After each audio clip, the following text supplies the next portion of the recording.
Welcome to the next installment of our Aussie Author Month romance vodcasts. For the next little while, we're going to talk about the different genres of, well, I suppose the different subgenres of romance and the amazing Aussie authors who write within those subgenres. And we're going to talk a little bit about our favorite books in those areas as well. We're talking contemporaries this time around. Really, if you want to read contemporary romance, categories is kind of the way you have to go at the moment because the publishers are not really jumping on the contemporary romance bandwagon, even though it's one of my very favorite genres and I'm constantly looking for new and interesting authors who are writing within the genre. I have a couple of books that I want to talk about that are breaking the mold and that I really loved. The first is, I spoke about Fiona Lowe in the category romance section because she also writes medical romances. But she's broken into the single title market with this book. It's called The Boomerang Bride, and it was published with Carina Press, which is also a Harlequin imprint, but it's a digital first publisher, and it's not really category romance. You can tell the book is much thicker than you'd normally get a category romance. And it's also up for a Rita, which is wonderful.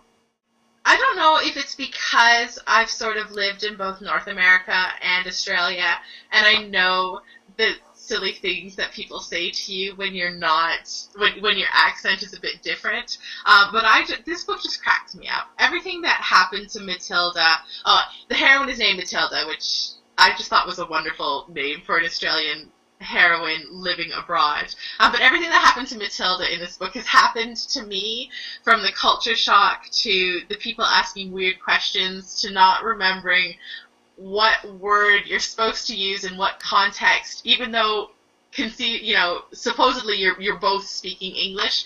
I still can't get lollies instead of candy and trunk instead of boot, so I related completely to Matilda, and I just thought this was a really nice story. I read the book and I did enjoy it, but my biggest problem with the book was the fact that there was so much stuff going on between Australian English and American English, and I just thought it was overkill. But maybe it's because I'm Australian, so I'm on the other side of the equation, and it just seemed like too much for me. But maybe it's not if you're not an Aussie. I don't know. I know that I still have to call my Australian husband sometimes and say, crap, what's the Australian word for, whatever the Canadian word is in my head, and I can't remember the Australian word. Diapers and nappies catches me up all the time. Capsicum. I can't go to Subway to order a sandwich because my poor little sandwich makers get so confused as to what I actually want when I tell them I want green peppers. Anyway, the second contemporary romances that I want to talk about are these two by Candy Shepherd. They're actually set on the west coast of the U.S., but Candy's Australian, and therefore totally count. They're contemporary romance novels, but most of them are, I suppose, multi-people relationships. If you're a pet lover, then I think you'll really like these ones. They're really very cute. And if you're a dog lover in particular, then I would recommend them. Well, guess what I have? I've actually read both of Candy Shepherd's mainstream published novels, and I love the fact that she writes single-title contemporary romances, because I don't think we have very many Australian authors who write squarely in the genre, not category, just single-title contemporaries. And the funny thing about Candy Shepherd's book is that I actually bought it from from Glee books. Oh. Which you would never think to find a romance in. Glee books in Glee. So anyway, I mentioned this to her, and apparently the story is that there's a Glee books up at the Blue Mountains. So okay. when her book came out and her friends wanted to know where to buy it, she told them to go and order it from the bookshop so that they would get enough orders, fill it, and get the book in.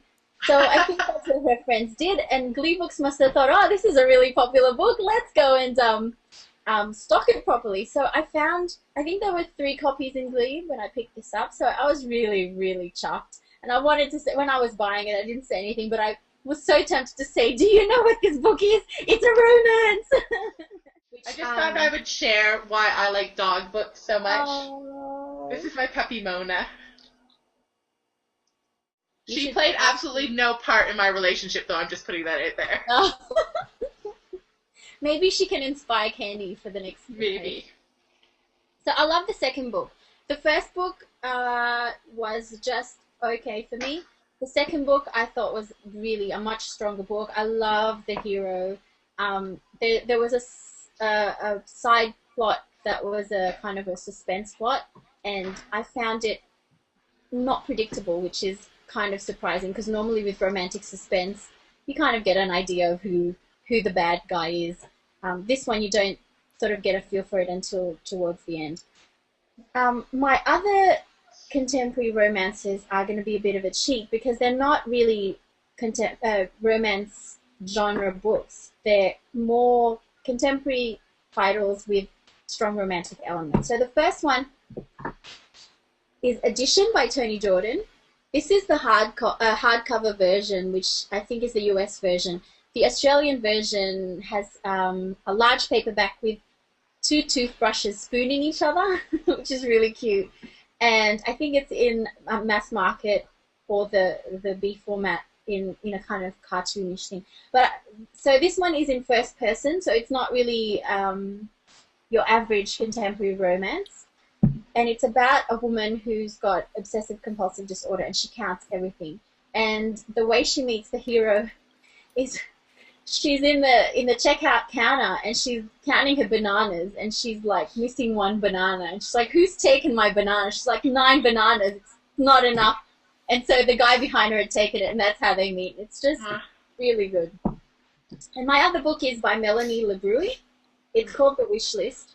I discovered Melanie through my Ruby reads a few years ago. This one, again, is not your conventional romance. I think she actually sleeps with a different person in the course of the book.